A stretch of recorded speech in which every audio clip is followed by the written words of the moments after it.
We're going to try him. If it doesn't work, I may be coming back down. See how you get on there. Okay. Come on. Good boy. Good boy. Good boy. Come on. Come on. Good boy. Be the fastest dog in the world. Come on. Good boy. No, just...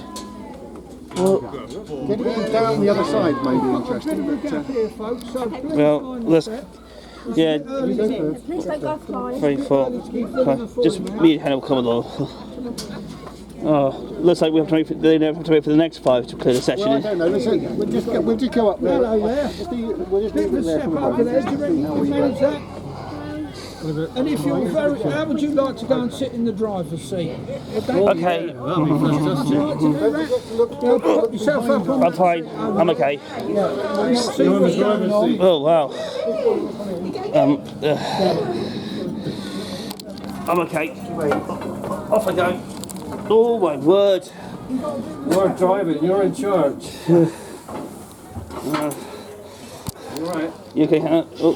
That's it. I'm just going to watch. Yourself on the fireman's I might need more treats. You've got a seat there, you can sit on if you like. Let me get out of the way.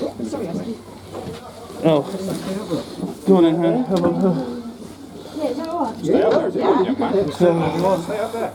Anybody else want to sit in the driver's seat?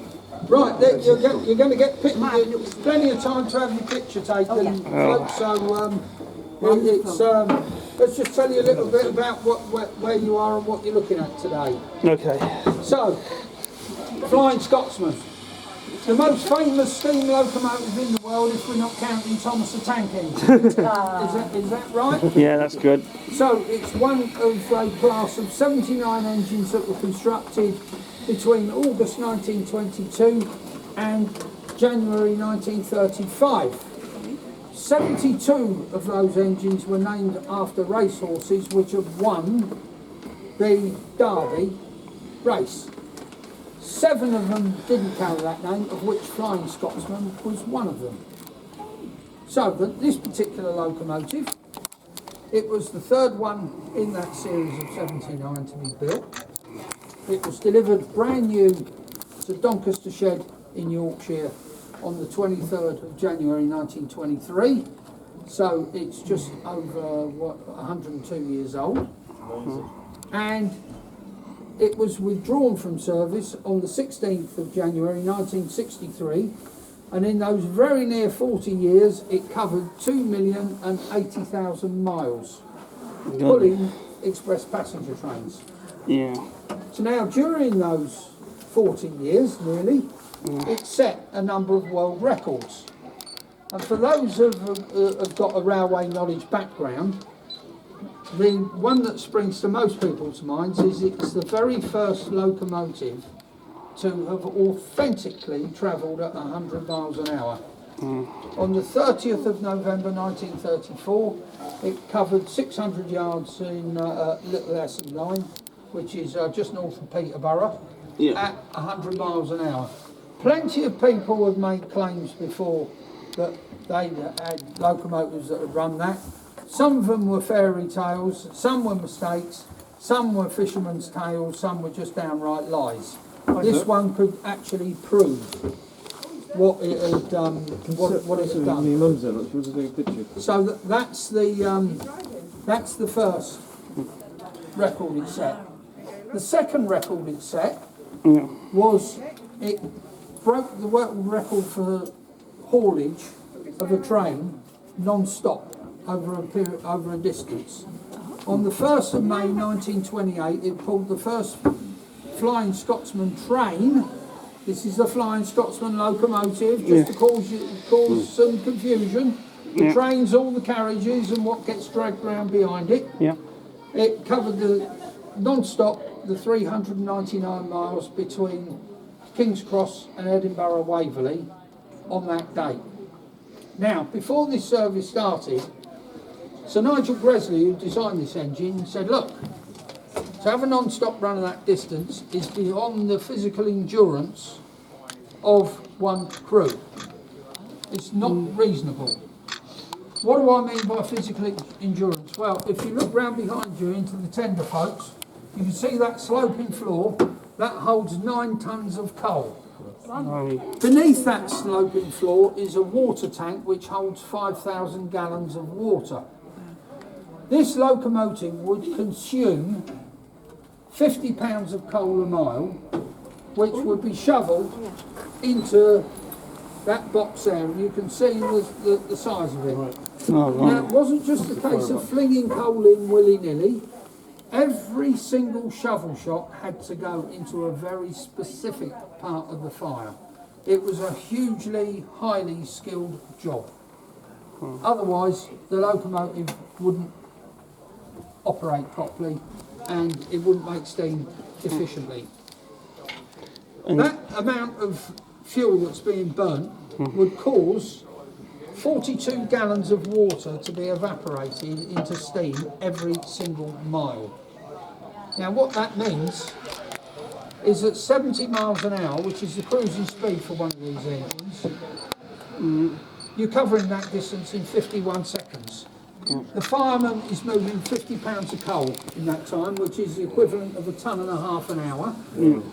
On a bucking, rolling footplate, the water which is being evaporated, just so you can visualise this, if you will, is your bathtub full to overflowing. That is disappearing every 51 seconds in steam. We've all seen a kettle boil, haven't we? Yeah. And all you get by the end of 3 or 4 minutes it's taken for it is some bubbling water and a little bit of steam coming out. Every 51 seconds that's vanishing along with the bathtub full of water. That's what he meant by arduous work. So Bresley came up with the idea of the corridor tender. It's a passageway there that's 5 feet tall, 18 inches wide, and this is how it worked. The locomotive backed onto the train and coupled up to it at King's Cross. So, while that's going on, in the first compartment of the first coach, there will be a reserve notice on the door, into which the Scottish crew would go, the driver and fireman, and sit down in there. You might have noticed on the back of the tender there's some bellows there, similar to what you've seen on the end of coaches that couple them together so you can walk through. The train would go off towards Scotland, and at the halfway point, which is about 11 miles north of York, the Scottish driver and fireman will get up, come through this corridor tender, and appear on the footplate here at 80 miles an hour, at which point the King's Cross men would hand over to them and they'd disappear back and sit in the train and have a cup of tea. So that's how they got round it, and they would still achieve the prestige of non-stop running.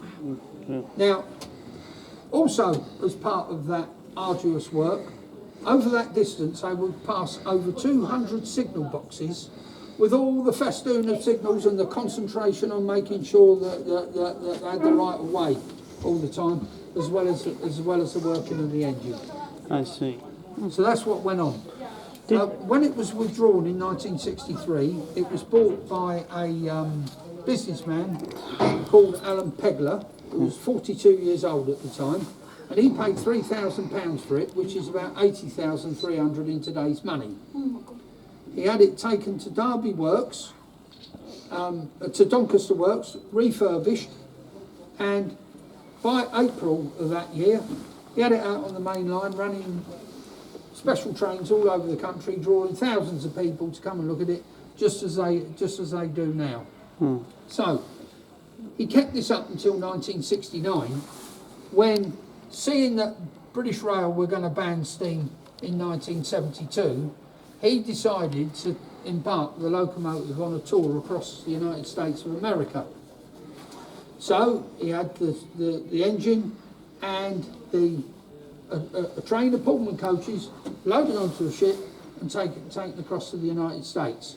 And it was a trade mission. It was supported by the Harold Wilson's government of the day, and off they went. But on the 18th of June 1970, there was a general election. Harold Wilson found the removal vans pulling up outside number 10 Downing Street, and Ted Heath moved in, who said, we're not wasting money on that, we'll find something else to waste money on. So nothing's ever changed. And Pegler was left out there, and he eventually went bankrupt in 1971, had to work his own passage back to the UK on a ship. Ooh. But a chap by the name of Sir William McAlpine rode into the rescue. He bought the locomotive, paid off the debts, had it brought back to the UK, taken to Derby Works to be refurbished, and by early 1973 he had it running out on the main line again. He then took it to Australia in 1988, where it broke another world record. It covered 422 miles out there non-stop, breaking its own record that it set in 1928. So in the 13 months that it was out in Australia, it covered it covered 28,000 miles out there, and it came back again 13 months later. In 1993, McAlpine decided that he was getting a bit too old for this and sold it to a businessman called Tony Marchington, who used it until 2002, when he went bankrupt. There's a pattern emerging here, folks. As well. Roger as well. Sorry, yeah. Cheers, Andrew. Thank you. Come on. So, is he okay? Yes, he's fine. Yeah, you okay? I thought he was going to go to sleep. Well, I'm glad it's only you going to sleep and not everybody else I'm talking to. So, what did happen next then? So, the locomotive was then put up for sale, Yeah. and there was a real worry that a foreign owner might buy it and it'd be lost forever. Oh gosh. At which point, Richard Branson stepped in, and together with the National Railway Museum, and they bought it in 2004 for £2.2 million, which is, with inflation since then, is now 4.3 million in today's money. So that's what she's worth, 4 or 5 million. Yeah. Now Wow. here's a little factoid for you. When it was built in 1923, the cost of it to build it was £7,944, Wow. which is 576,000 in today's money. Today's money. Wow. So,